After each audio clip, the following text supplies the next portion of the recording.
Supreme court ने Reliance foundation के animal rescue and rehab centre Vantara को तमाम आरोपों से क्लीन चिट दे दी है। कोर्ट ने कहा है कि जामनगर के Vantara wild life rescue and rehabilitation centre में जानवरों की खरीद बिक्री नियमों के दायरे में हुई है। इस पूरे मामले में जो एसआईटी की जांच की गई है उसकी रिपोर्ट में कोई भी गड़बड़ी नहीं मिली। कोर्ट ने यह भी कहा है कि अब इस पूरे मामले को बार बार उठाने की इजाजत नहीं दी जाएगी।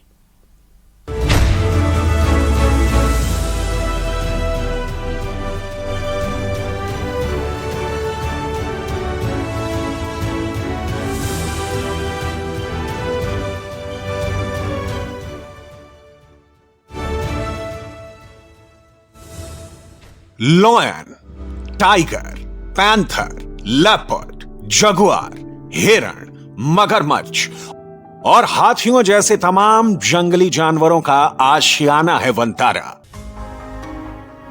करीब 3000 एकड़ में फैला वनतारा 2000 से ज्यादा प्रजातियों और 1.5 लाख से ज्यादा बचाए गए और लुप्त होते जानवरों का घर है।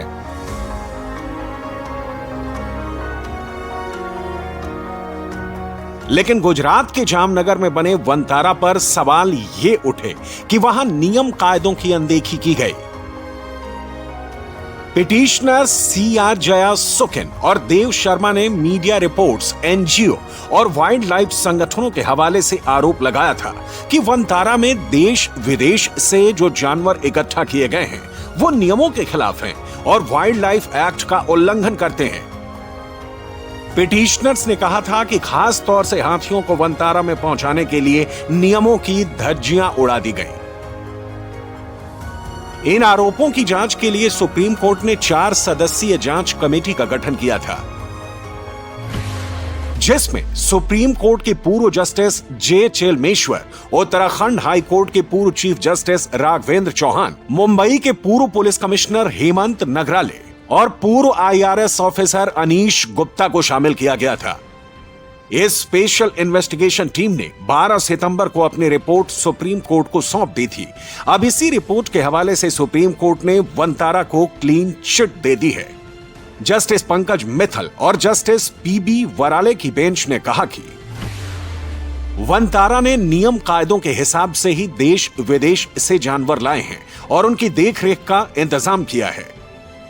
कोर्ट ने SIT की रिपोर्ट के कुछ हिस्से पढ़कर सुनाए।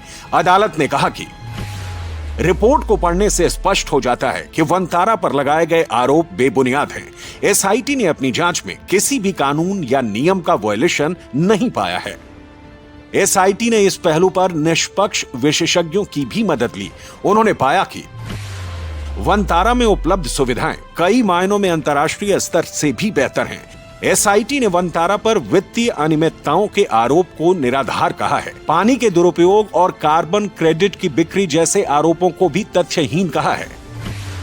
कोर्ट ने कहा है कि अब इस मामले को बार बार उठाने की इजाजत नहीं दी जाएगी। स्वतंत्र समिति ने इस मामले की जांच की है और हम उसी पर भरोसा करेंगे।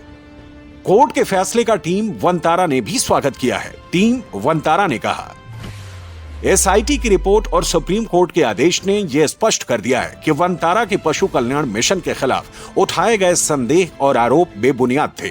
वनतारा हमेशा बेजुबानों के प्रति प्यार, करुणा और जिम्मेदारी का एहसास रखता है और यही सच भी है। वनतारा में जानवरों की सेवा, उनके कल्याण और उत्थान के लिए जो कुछ किया जा रहा है उसमें वाकई पूरी मानवता की भलाई समाहित है।